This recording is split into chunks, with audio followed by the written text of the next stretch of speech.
Assalamualaikum warahmatullahi wabarakatuh. Alhamdulillah, thumma alhamdulillah. Ikhwati arsyadani wa asyadakumullah, rahimanallah wa iyyakum. Yang dirahmati oleh Allah subhanahu wa ta'ala, kita bertemu lagi pada pertemuan keempat syarah matan Safinatun Najah, ya, fima yajibu lil abdi li maulah. Yang pada kesempatan kali ini kita akan masuk kepada pasal berikutnya, yaitu tentang pasal ketiga dari bab taharah, yaitu tentang furudul wudu, yaitu rukun-rukun wudu. Qala al-muallif furudul wudu'i sittatun. Ya. Jadi rukun-rukun wudu itu ada 6. Al-furud itu adalah jamak dari fardun. Ya. Al-furud adalah jamak dari fardun. Fardun lughatan itu adalah an-nasib wal lazim. Ya, itu secara bahasa. Ya. Adapun secara syar'an alladhi yuthabu ala fi'lihi wa yu'aqabu ala tarkihi. Ya. Yaitu segala sesuatu yang dibalasi, ya, yang mendapat pahala jika dikerjakan dan mendapat dosa apabila ditinggalkan. Ya. Kemudian al-fardu, ya, al-fardu itu maknanya sama dengan wajib. Ya. Secara konsekuensi hukum antara fardu dan wajib dalam mazhab Imam Syafi'i rahimahullah itu sama. Nanti mungkin di dalam usul fikih itu nanti terjadi perbedaan antara fardu dan wajib, ya, di mazhab Abu Hanifah. Ya. Kemudian ikhwati rasyadakumullah rahimanallahu wa yakum, adapun furudul wudu'u, al-wudu', ya, dengan dengan dhammah di awal, al-wudu'u secara bahasa, ya, itu adalah ismun li ghasli ba'dil a'dha', ya, yaitu nama dari sebuah perbuatan yang perbuatan tersebut makna mencuci sebagian anggota tubuh. Itu makna dari kata wudu. Ya. Ma'khudhun minal wadha'ah, diambil dari kata al-wadha'ah yang artinya adalah al-husnu wal jamal, yang maknanya adalah al-husnu wal jamal, keindahan dan kebaikan. Ya. Adapun secara istilah, al-wudu itu adalah ismun li ghasli a'dha'in makhsusatin biniyatin makhsusatin, yaitu nama dari sebuah perbuatan yang perbuatan tersebut mencuci anggota atau membasuh anggota-anggota tertentu, ya, biniyatin makhsusatin, dengan niat tertentu pula. Ya. Karena ketika orang secara bahasa orang membasuh, misalnya orang membasuh punggungnya, orang membasuh seluruh badannya, itu bisa, atau orang membasuh anggota tubuhnya, itu bisa dinamakan apa? Al-wudu, ya, secara bahasa. Tapi kemudian secara syar'an atau secara istilahan, ya, al-wudu itu adalah apa? Nama dari sebuah perbuatan yang membasuh beberapa anggota-anggota tertentu dengan niatan tertentu. Ya, itu al-wudu. Adapun al-wudu dengan fathah, al-wudu itu adalah ismun, ya, lima yutawaddau bihi, yaitu nama yang nama itu airnya. Ya, itu nama al-wudu. Ya, jadi nama dari benda yang dipakai untuk berwudu, kurang lebih seperti itu. Ya. Maka bahasa simpelnya adalah al-wudu itu adalah airnya. Adapun al-wudu itu adalah pekerjaannya. Ya. Maka di sini muallif rahimahullah menjelaskan kepada kita tentang furudul wudu. Ya, rukun-rukun wudu. Rukun-rukun wudu itu ada 6. Ya. Furudul wudu'u sittatun. Maknanya apa? Apabila hilang salah satu dari 6 ini ketika seseorang berwudu, atau tidak lengkapnya salah satu dari yang ke-6 ini ketika seorang berwudu, maka wudunya tidak sah. Kalau wudunya tidak sah, tidak boleh kemudian dipakai untuk salat. Ya, kalau kemudian dipakai untuk salat, maka salatnya tidak sah. Sesuatu yang dibangun di atas sesuatu yang tidak sah, maka tidak sah pula. Karena apa? Karena wudu atau toharah adalah salah satu dari syarat sahnya salat. Maka di sini dinamakan furudul wudu. Ya. Kemudian al-awwalu an-niyah. Ya. Rukun yang pertama adalah niat. Ya. Rukun yang pertama adalah niat. An-niyatu lughatan al-qasdu. Niat secara bahasa itu mana al-qasdu, yaitu ya niat. Kalau kita artikan al-qasdu itu maksud ingin melakukan sesuatu, itu namanya niyah. Ya, keinginan untuk melakukan sesuatu itu namanya niat. Wa syar'an, ya, dalam istilah, ya, an-niyatu qasdu syai'i muqtarinan bi fi'lihi. Ya. Jadi dalam mazhab Syafi'i, an-niyat itu adalah apa? Qasdu syai', meniatkan sesuatu. Ya. Muqtarinan bi fi'lihi, yang kemudian niat tadi muqtarinan, dibarengi dengan perbuatannya. Ya. Dibarengi dengan perbuatannya. Ini adalah hakikat niat. Ya, di dalam mazhab Syafi'i ini adalah hakikat niat tersebut. Ya. Jadi gambaran sederhana. Ya, nanti akan kita jelaskan ketika membahas tentang niat, bahwa ketika seorang ingin melakukan perjalanan misalnya, maka kapan seseorang itu dikatakan niat? Ya, yaitu ketika dia berangkat dari rumahnya, dia melangkahkan kaki, kemudian dia berniat, itu niat. Tapi ketika misalnya dia di rumah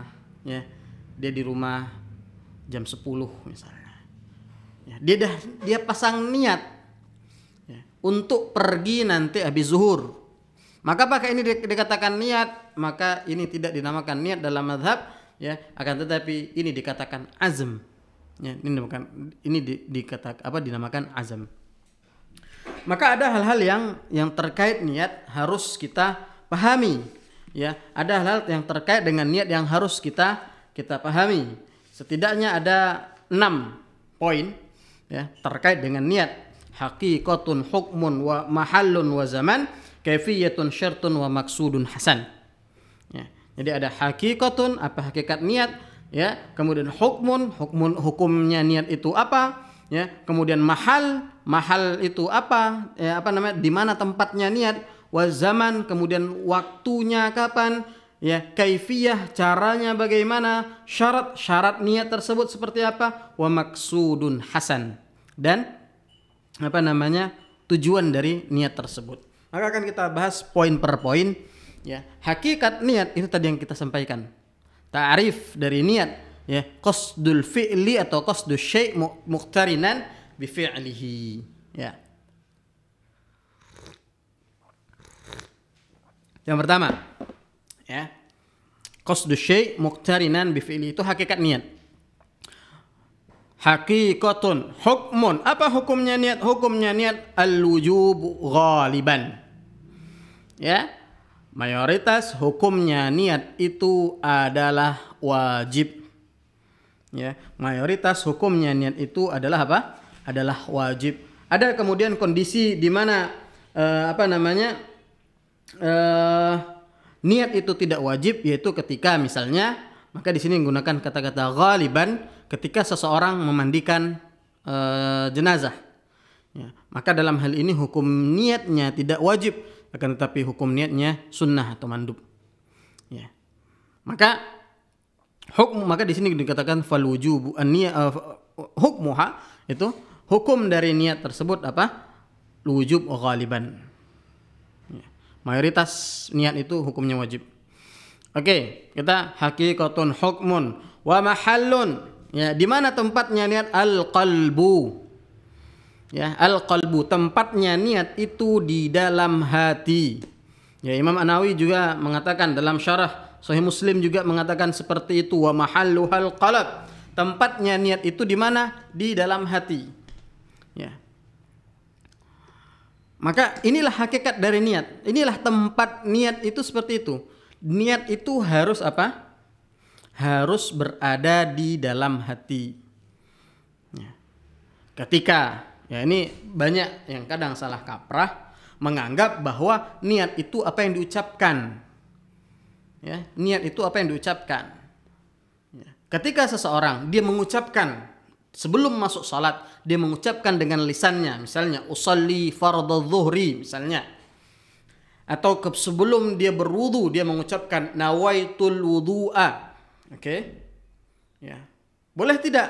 Di dalam mazhab hal ini disunnahkan untuk membantu hadirnya niat. Ya, nanti akan kita bahas pada bab atau pada pasal setelah ini, bab atau pasal pembahasan tentang niat. Ya. Tapi kita cicil dulu di sini. Ya. Maka tadi ketika seorang mengatakan usolli fardhu dhuhri, itu niatnya sah tidak? Sah. Ya. Ketika seseorang mengatakan, ya, saya katakan ketika seseorang mengucapkan dengan lisannya usolli fardhu dhuhri sebelum sholat misalnya, terus ketika dia takbiratul ihram dia tidak menghadirkan niatnya, maka di dalam mazhab ya takbiratul ihramnya tidak sah karena dia salat tanpa niat. Paham ya? Jadi yang usolli tadi itu hukumnya sunnah atau mustahab dalam mazhab. Sedangkan yang di dalam hati ini hukumnya wajib. Jangan sampai kebalik. Ya. Yang usollinya diucapkan sementara ketika takbiratul ihram hatinya kosong. Ya. Jadi sengaja saya fokus saya jelaskan pada poin ini karena saya melihat ada kesalahpahaman dalam mempraktekkan ini, kesalahkaprahan dalam mempraktekkan ini. Ya. Yang dilafazkan atau usolli itu sunnah dan dia bukan niat pada hakikatnya, yaitu dia adalah lafaz yang membantu untuk menghadirkan niat. Ya. Sedangkan hakikat atau tempat niatnya tadi apa? Al-qalbu, di hati. Maka kapan itu? Ketika seorang takbiratul ihram dalam salatnya, ketika seorang takbiratul ihram Allah di dalam hatinya dia meniatkan apa? Usolli fardhu zuhri kalau dia salat zuhur. Ya. Jadi ini harus dipahami. Yang paling inti itu menghadirkannya di dalam hati. Ya. Adapun yang melafazkannya sebelum melakukan ibadah itu sifatnya sunnah atau mustahab. Ya. Kemudian wa zamanuha, ya, haqiqatun hukmun wa mahallun, ya, wa zaman. Kapan niat itu? Awalul ibadat, ya. Niat itu dilakukan ketika seseorang melakukan awalul ibadat, awal ibadah. Kalau dalam secara umum misalnya tadi saya contohkan takbiratul ihram, ya, inilah tempatnya niat. Ya. Ketika kalau yang lebih detail lagi maksudnya adalah awal wajibin, ya, pada rukun yang pertama kali. Ketika wudu kapan? Ketika seseorang membasuh mukanya. Ketika itulah dia harus menghadirkan niat.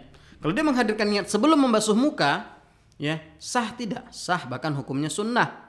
Ya, akan tetapi ya ketika dia menghadirkan sebelum membasuh muka, tapi niatnya tidak hadir ketika membasuh muka, maka wudunya tidak sah. Karena apa? Karena wudunya atau rukun pertamanya tidak dibarengi dengan niat.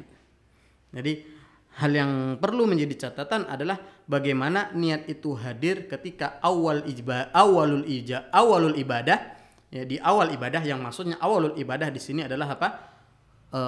Rukun pertama, ya, seperti itu. Illa saum, kecuali saum, ya, karena saum itu sulit memastikan kapan pertama dimulainya saum. Oke, ya, dimulainya saum itu memang ketika terbitnya fajar. Tapi kan seseorang tidak bisa memastikan kapan terbitnya fajar.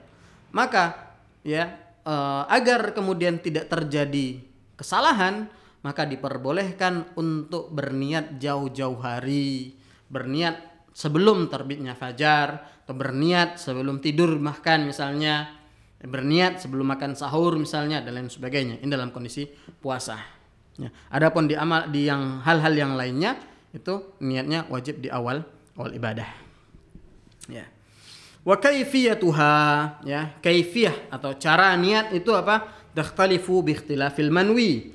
Ya, niat itu berbeda ya dengan tadi setiap ibadah yang dilakukan itu nanti niatnya akan berbeda. Bahkan ibadahnya sama, kondisi orangnya berbeda, itu bisa juga niatnya berbeda. Seperti apa? Ibadahnya wudu, ya. Ibadahnya wudu. Ya. Antara orang yang normal dengan orang yang daimul hadas. Daimul hadas itu orang yang dia hadas tidak terputus dari dirinya. Itu orang yang misalnya salis, itu orang yang beser, ya, atau orang yang mustahadah, perempuan yang istihadah, ya. Maka nanti niatnya bisa berbeda, ya. Niatnya bisa berbeda antara orang yang wudu normal dengan orang yang daimul hadas itu tadi.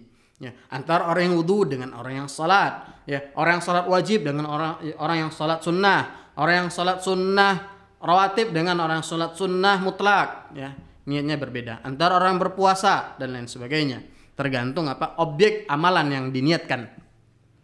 Kemudian, ya, syarat dari niat itu, ya, adalah Islam. Ya. Jadi orang yang berniat harus Islam. Dari sini tidak sah niatnya orang kafir. Ya, tidak sah niatnya orang kafir. Ya, ketika orang kafir berniat maka niatnya tidak sah. Ya. Kemudian apa? Tamyiz. Ya, seorang yang berniat itu dia harus mumayyiz. Tadi pada pertemuan sebelumnya sudah kita jelaskan makna dari tamyiz itu sendiri, yaitu apa? Seorang berumur 7 tahun dan dia sudah bisa membedakan, ya, mana api, mana es, mana kanan dan mana kiri, bisa makan sendiri, bisa minum sendiri, bisa istinja sendiri. Kemudian wa ilmun bil manwi, mengetahui yang dia niatkan itu apa. Kalau dia niatkan salat, dia harus tahu dengan salatnya. Kalau dia niatkan ruku, dia niatkan wudu, maka dia harus paham dengan wudunya dan lain sebagainya. Wa adamu ta'liqi qat'iha bi syai', ya. Kemudian tidak mentakliknya dengan sesuatu. Maksudnya mentaklik apa? Misalnya, ya, saya niat salat, kemudian dia mengatakan insya Allah. Maka insya Allah di sini ada tafsir nanti. Kalau ucapan insya Allahnya untuk keraguan, maka niatnya tidak sah. Kalau niatan insya Allahnya untuk dimutlakan, nggak ada niat, cuma diucapkan insya Allah juga tidak sah. Ya, sebagaimana dijelaskan oleh Imam An-Nawawi Al-Bantani dalam Kasyifatus Saja. Kalau diniatkan insya Allah untuk tabarruk, maka itu diperbolehkan. Ya, maknanya niatnya sah. Atau misalnya orang dia meniat, ya, saya niat sholat, ya. Tapi kalau ada telepon, sholat saya batalkan, maka otomatis niatnya tidak sah. Ya. Karena apa? Karena ketika seperti itu dia niatnya tidak jazm. Ya. Niatnya tidak pasti. Karena dia apa? Dia menggantungkan niatnya dengan sesuatu. Kemudian wa adamu taraddud fi qat'iha, ya, yaitu tidak adanya keraguan dalam memutusnya. Ya.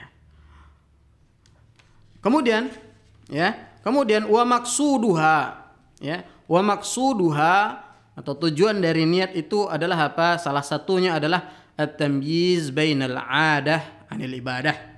Itu membedakan antara yang kebiasaan dan ibadah. Seperti mandi janabah, ya. Orang mandi, ya, ada yang mandi apa? Mandi kebiasaan untuk tanadzuf, untuk membersihkan diri. Akan tetapi ada juga orang yang mandi, ya, mandinya diniatkan ibadah.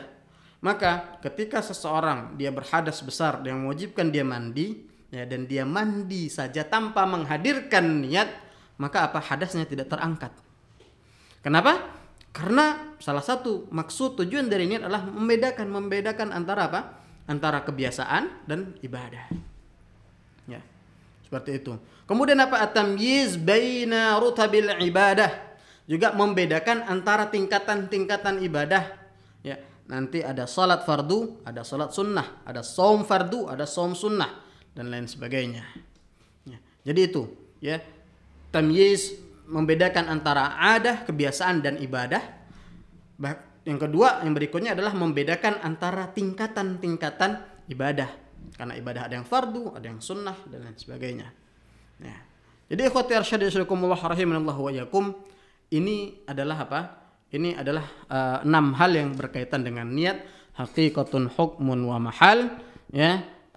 Haqiqatun hukmun wa mahal, zaman, kaifiyah, kemudian syarat. Ini apa namanya? Haqiqatun hukmun mahallun wa zaman, ya, kaifiyatun syartun, ya, wa maqsudun hasan. Berarti ada 7, ya, ada 7. Ya. Maka untuk orang yang berwudu, maka apa niatnya? Niat untuk orang yang berwudu ada pilihan. Bisa dia berniat apa? Berniat wudu, misalnya nawaitul wudu'a, bisa. Bisa dia meniatkan nawaitu fardal wudu'a, bisa. Bisa kemudian dia meniatkan nawaitu raf'al hadatsil asghar, bisa. Nawaitu taharah lis-shalah, bisa. Ya. Atau nawaitu istibahatas shalah, itu bisa. Ya. Itu apa? Itu adalah bisa untuk orang yang normal. Adapun untuk daimul hadath, orang yang hadasnya tadi terus menerus dia tidak terputus dari hadas, maka niatnya yang diperbolehkan baginya kalau dia mau salat, nawaitu istibahatas shalah. Ya, saya ingin apa? Istibahatas shalah, ingin melakukan ya apa, agar boleh mengerjakan salat dengan wudu ini. Loh, kenapa tidak boleh nawaitu raf'al hadatsil asghar misalnya, atau nawaitu taharah lis-shalah? Kenapa? Karena pada dasarnya dia tidak taharah. Karena juga pada dasarnya apa namanya hadasnya tidak terangkat. Tapi karena kondisinya yang seperti itu, dia termasuk daimul hadas, orang yang hadasnya tidak terputus, ya, maka apa? Maka niat yang diperbolehkan baginya apa? Nawaitu istibahatas shalah. Seperti itu.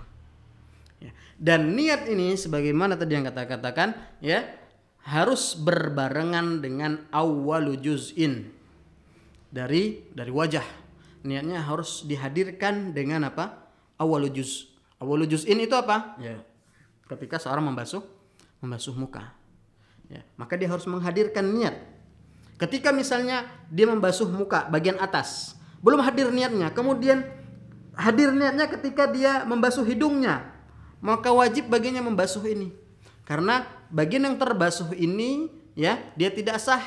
Karena apa? Karena dia terbasuh dengan tidak hadirnya niat. Ya, seperti itu. Ya. Kemudian ikhwati arsyadillakumullah rahimanallahu wa iyyakum, yang kedua adalah ghuslul wajh. Rukun yang kedua adalah membasuh muka. Ya, al-ghuslu, ya, itu maknanya dia harus adanya sayalanul ma, harus adanya aliran air.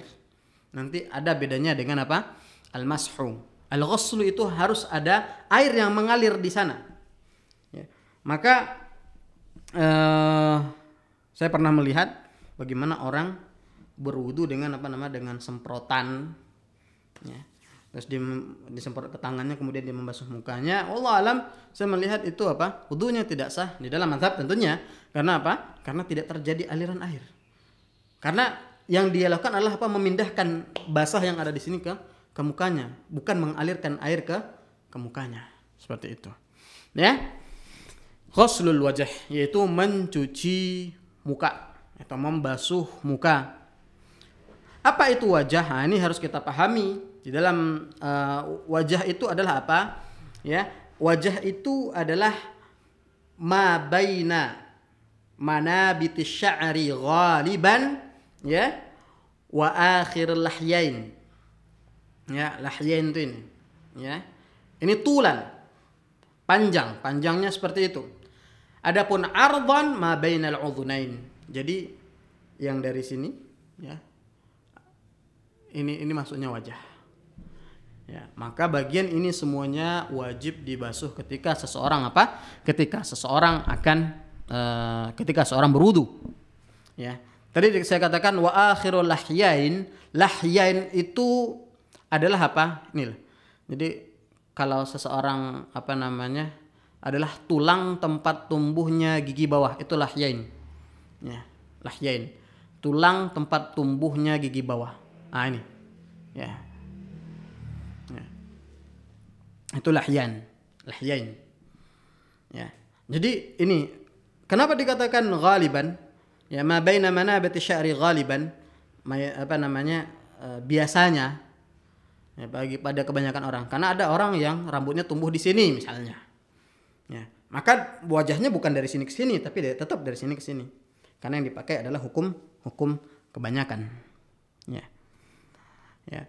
Maka wajib baginya membasuh mukanya. Ya, membasuh mukanya. Kalau ada orang yang kemudian tumbuh rambut di mukanya, maka dia wajib membasuhnya semuanya. Semua rambut yang ada di sini, ada kurang lebih 20 rambut yang ada di wajah, ya, itu wajib dibasuh. Ya. Kalau dia tebal, maka bagian dalamnya dan bagian luarnya wajib dibasuh kecuali dua. Ya, dua itu apa? Satu jenggot, ya, atau lihyah. Yang kedua adalah al-aridan. Arid itu dari sini, ya, rambut yang tumbuh dari bawah telinga. Ya, nah ini, ya, apa istilahnya orang Indonesia? Jambang, ya. Nah, jadi ini ya yang kemudian tersambung nanti dengan jenggot. Kalau dia tebal, ya, kalau dia tebal, maka yang wajib dibasuh adalah hanya apa? Hanya bagian luarnya saja. Adapun bagian dalamnya, kulitnya itu tidak wajib. Itu sunnah. Ya, nanti ditahlil dan lain sebagainya. Tapi yang diwajib hanya bagian luarnya saja. Terus bagaimana cara menentukan ini jenggotnya tebal atau tipis? Jadi dilihat dalam kondisi berbicara, jarak berbicara normal, halut takhatub, itu kulitnya kelihatan enggak? Ya.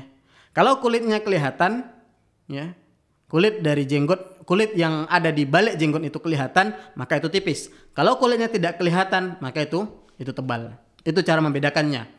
Ya. Maka kalau kelihatan, ya, maka wajib dibasuh semuanya, luar dan dalam. Tapi kalau tidak kelihatan, maka yang wajib dibasuh hanya luarnya saja. Ya, seperti itu. Ya. Jadi saya jelaskan ada sekitar 20 rambut yang tumbuh di wajah. Yang pertama adalah al-ghamam. Al-ghamam itu adalah rambut yang tumbuh di kening. Kemudian al-hajib, ya, satu, ya. Kemudian al-hajib itu dua, ya. Ini apa istilahnya? Alis mata. Ya, 3. Kemudian kalau ada rambut yang tumbuh di pipi itu namanya al-khaddan, ya. Ya. Khaddun itu sendiri artinya pipi, ya. Maka rambut yang tumbuh dinamakan khaddun juga, ya. Berapa? 5. Kemudian ada as-sibal, ya. As-sibal itu inilah, ya, apa istilahnya? Ujung dari kumis. Bisa ada orang yang kemudian ininya berlebih, itu namanya sibal. Ya. Ujung dari kumis, ya. Itu namanya apa? Sibal. Berapa? 7. Kemudian ada arid. Arid itu adalah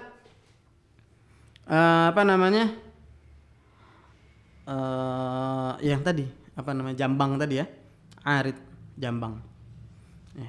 2. Berapa? 9. Kemudian ada al-ahdab atau hudbun, itu bulu mata 4. 1, 2, 3, 4. Ini kan kanan kiri atas bawah 4. Berapa tadi? 1, 3, 2 alis, 2 rambut pipi, 2 rambut kumis, ya, 2 rambut yang di ujung kumis maksudnya, 2 jambang, 1, 2, 3, 4, 5, 10 tambah 1, 11 tambah 4, 15, ya. Kemudian yang berikutnya adalah lihyah, yaitu jenggot, ya. Jadi rambut yang tumbuh di dagu ini namanya lihyah. Kemudian ada syarib, ada kumis, ya. Ada kemudian anfaqah itu ini, ya. rambut yang tumbuh di bibir bawah itu namanya anfaqah, ya. Kemudian ini anfaqah, ya. Kemudian ada nafakah, ya, 2, dia rambut yang tumbuh di samping-samping anfaqah. Ya, kurang lebih itulah rambut yang tumbuh di muka dan semuanya wajib dibasuh kecuali apa? Kecuali jenggot yang panjang dan apa? Jambang yang panjang. Ya, jambang yang panjang. Ya, jambang yang panjang. Jadi itu jambang yang panjang. Yang tebal maksudnya, bukan yang panjang, yang tebal. Ya. Jadi itu yang kalau yang tebal, yang wajib dibasuh hanya bagian luarnya saja. Akan tetapi kalau ada perempuan, ya, ada perempuan yang tumbuh rambut atau tumbuh jenggotnya, maka apa? Wajib baginya, meskipun jenggotnya tebal, wajib baginya untuk membasuh jenggotnya luar dan dalam. Seperti itu. Meskipun ya wallahu alam, ya, kalaupun ada biasanya perempuan mencukurnya, ya, karena ya malu juga. Ikhwati irsyadina syadakumullah rahimanallahu ayakum. Ya, rukun berikutnya yaitu apa? Ghuslul yadaini ma'al mirfaqain, yaitu membasuh tangan, kedua tangan beserta, ya, ma'a itu maknanya beserta al mirfaq, ya. Al mirfaq itu kalau kita artikan siku. Al yad tangan, ya. Tangan itu secara bahasa adalah nama dari anggota tubuh yang bermula dari ujung kuku, ya, dari ujung-ujung kuku sampai ke, ya, ke pundak. Ini namanya yadun. Ya. Adapun dalam wudu yang disebutkan dengan yad itu adalah, ya, dari ujung kuku sampai kemudian apa? Mirfaq. Ya, mirfaq itu adalah pertemuan antara apa namanya tulang, ini dalam bahasa namanya adud, ya, dengan tulang zira, nih, hasta, pertemuannya. Pertemuannya itu ditandakan dengan apa? Dengan adanya tulang yang menonjol. Nah, ini namanya mirfaq. Ya, ini namanya mirfaq. Ya, meskipun kita artikan siku, tapi saya ingin menjelaskan apa namanya secara bahasa Arabnya bahwa inilah pertemuan antara mirfaq, antara adud dengan dhira itu adalah mirfaq.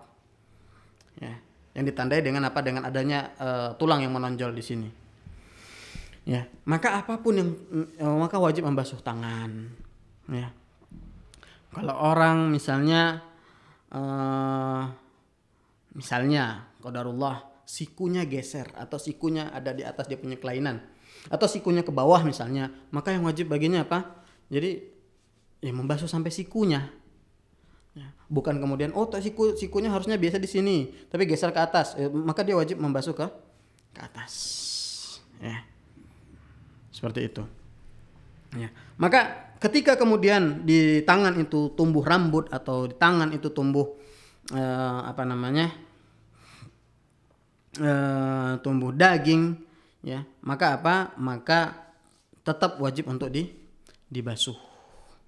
Ya, maka kemudian apa? Adapun penghalang-penghalang yang menghalangi sampainya air ke kulit, ya, itu juga apa? Itu juga wajib kemudian dihilangkan, ya, dihilangkan. Seperti itu. Kemudian mashu syai'in minar ra's. Yang berikutnya adalah rukun yang keempat adalah mashu syai'in minar ra's, yaitu kalau tadi ghasal maknanya mengalirkan, seperti di sini adalah mashu syai'in minar ra's. Ya, kita artikan mashu biasanya adalah apa? Mengusap. Ya, maknanya al-mashu itu adalah usulul balal, menyampaikan basah, yang penting basah. Ya.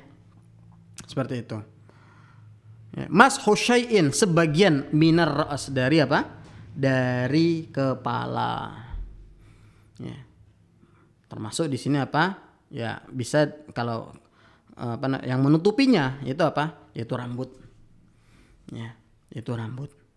Jadi karena Imam Syafi'i memahami bahwa ketika Allah Subhanahu wa taala berfirman ya famsahu biruusikum, ba di sini adalah apa, litab'id, wamsahu bi ba'di ruusikum, ya, maka usaplah sebagian dari apa, dari kepala kalian. Maka apa, maka dengan sebagian saja terusap rambut ini maka sah wudunya, ya. Dengan catatan apa, dengan catatan rambutnya tadi fi hududir ra's, berada di area kepala. Misalnya ada orang rambut panjang kemudian rambutnya sampai ke bahu, ya, nggak boleh kemudian dia hanya membasuh apa namanya bagian yang di sini. Oh, ini kan sudah membasuh rambut. Oh, enggak, ya. Rambut yang sah dibasuh itu adalah atau diusap itu atau dimasah itu adalah apa, rambut yang berada di area kepala, ya, di area kepala, rambut yang ada di sini. Kalau rambutnya panjang yang di sini diusap, enggak, ya, tidak sah, ya, seperti itu, ya. Kemudian hal yang berikutnya, al-khamis, rukun yang kelima adalah ghaslur rijlaini ma'al ka'bain, yaitu membasuh kaki bersama dengan mata kaki, ya. Membasuh kaki bersama dengan mata kaki, atau mata kaki termasuk bagian yang dihapus, ya. Dan al-ka'ab, ya, itu adalah apa? Adalah tulang yang menonjol juga inda mafsalis sak wal qadam. Di pertemuan sak itu apa namanya? Apa ini namanya?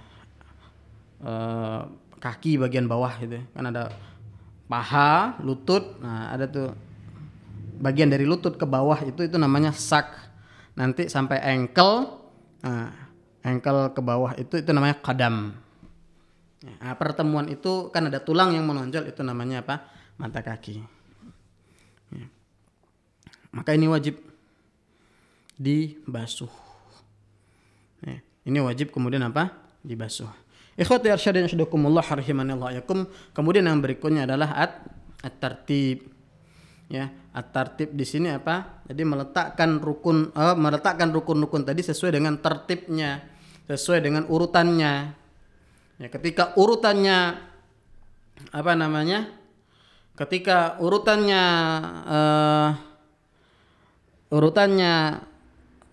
tidak terjadi, maka dia tidak sah.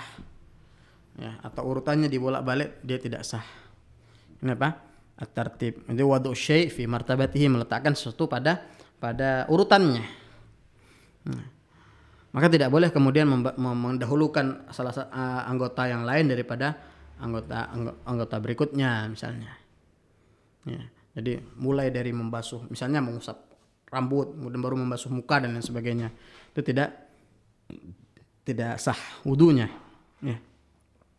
Secara umum rukun-rukun wudu ini diambil dari firman Allah Subhanahu wa taala, ya. Apa namanya? Idza qumtum ila sholati faghsilu wujuhakum, ya, wa aydiyakum ila al-marafiq wamsahu bi ru'usikum warjulakum ila al-ka'bain. Ya. Jadi itu 5 ditambah kemudian niat 1. Ini adalah apa? Yang disebutkan di dalam ayat inilah yang termasuk apa? Rukun. Tartibnya dari mana? Kan tidak disebutkan tartib. Iya. Tapi apa? Para ulama memahami tartib satu dari af'al Nabi Muhammad SAW, wudu Nabi Muhammad SAW, tidaklah Nabi wudu kecuali apa? Kecuali murattaban, kecuali wudunya Nabi itu tertib. Ya. Kemudian juga apa? Jadi bagaimana Allah memasukkan al-mamsuhat bainal maghsulat, ya. Jadi ada muka yang dibasuh, ada apa namanya tangan yang dibasuh, ya. Kemudian ada kaki yang dibasuh. Kemudian Allah masukkan apa? Di sana al-masah. Ya. Nah, jadi ini isyarat akan adanya tertib. Kemudian muallif di sini Syekh Salim Sumer Al-Hadrami tidak menjelaskan tentang sunnah-sunnah wudu. Saya bacakan secara cepat saja sunnah-sunnah wudu. Ya, pada dasarnya sunnah-sunnahnya banyak. Cuman yang disebutkan dalam kitab-kitab pemula itu biasanya apa? Pertama adalah asyiwak,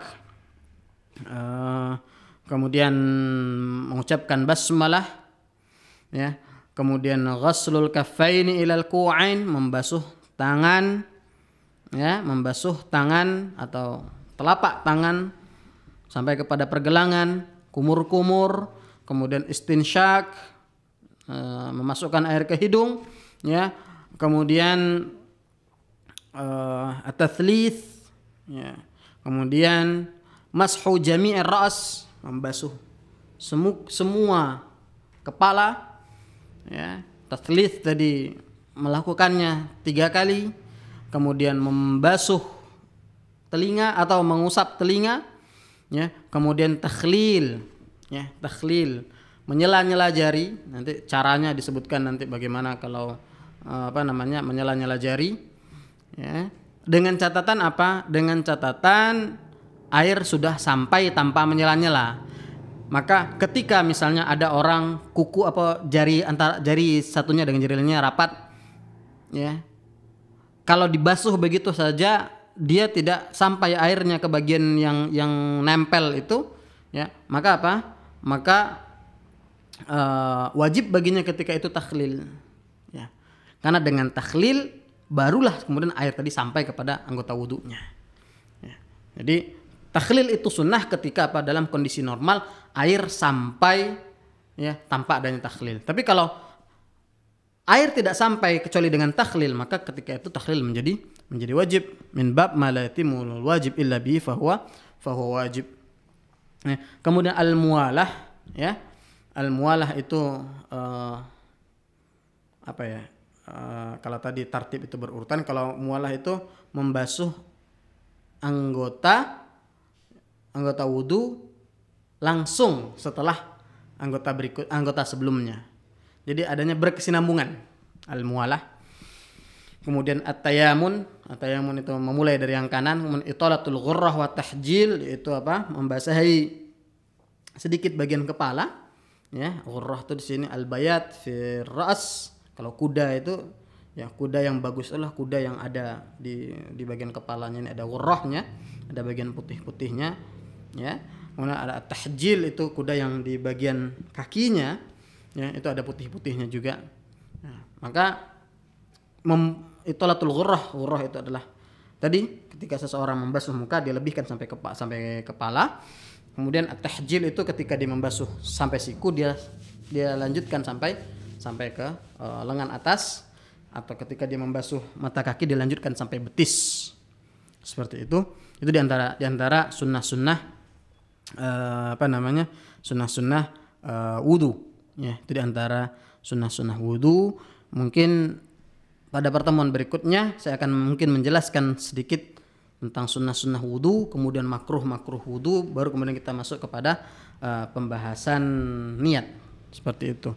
Niat yang disebutkan oleh Syekh Salim Sumer Al-Hadrami pada fasal berikutnya. Mungkin kita cukupkan dulu sampai di sini. Aku qouli hadza, astaghfirullah li wa lakum wa lisa'il muslimin wal muslimat min kulli dhanbin fastaghfiruh innahu wal ghafurur rahim. Assalamualaikum warahmatullahi wabarakatuh.